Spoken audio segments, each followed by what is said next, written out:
بسم اللہ الرحمن الرحیم۔ رسول اللہ صلی اللہ علیہ وآلہ وسلم نے ارشاد فرمایا، جو شخص کسی چیز پر قسم اٹھائے اور وہ اس سے بہتر چیز جان لے تو وہ اپنی قسم کا کفارہ ادا کرے اور جو بہتر چیز ہے وہ کرے۔ رسول اللہ صلی اللہ علیہ وآلہ وسلم نے ارشاد فرمایا، رحم عرش کے ساتھ معلق ہے، وہ عرض کرتا ہے جس نے مجھے جوڑا اللہ اسے جوڑے اور جس نے مجھے توڑا اللہ اسے توڑے۔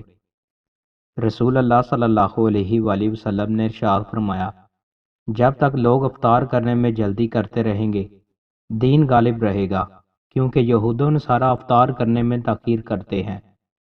رسول اللہ صلی اللہ علیہ وآلہ وسلم نے ارشاد فرمایا، نہ کوئی بیماری متعدی ہے اور نہ کوئی بدشگونی ہے اور الو منحوس ہے، اور نہ ماہ سفر اور مجذوم سے ایسے بھاگو جیسے تو شیر سے بھاگتا ہے۔ رسول اللہ صلی اللہ علیہ وآلہ وسلم نے ارشاد فرمایا، بے شک ہر چیز کے لیے رغبت و نشاط ہوتی ہے اور ہر رغبت و نشاط کے لیے ضعیف و سستی بھی ہوتی ہے۔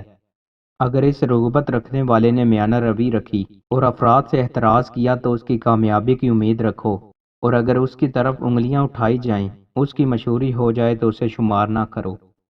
رسول اللہ صلی اللہ علیہ وآلہ وسلم نے ارشاد فرمایا، ہر وہ خطبہ جس میں تشہد حمد و ثنا نہ ہو تو وہ کٹے ہوئے ہاتھ کی طرح ہے۔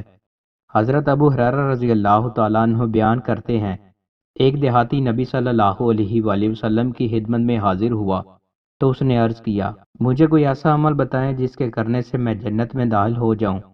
آپ نے فرمایا، تم اللہ کی عبادت کرو اور اس کے ساتھ کسی قسم کا شرک نہ کرو، فرض نماز قائم کرو، فرض زکوٰۃ ادا کرو، رمضان کے روزے رکھو۔ اس نے کہا، اس ذات کی قسم جس کے ہاتھ میں میری جان ہے، میں اس میں کوئی کمی بیشی نہیں کروں گا۔ جب وہ چلا گیا تو نبی صلی اللہ علیہ وآلہ وسلم نے فرمایا، جس شخص کو پسند ہو کہ وہ جنتی شخص کو دیکھے تو وہ اسے دیکھ لے۔ دوستوں، مزید اچھی ویڈیوز کے لیے ہمارے چینل کو سبسکرائب لازمی کریں۔ بہت شکریہ۔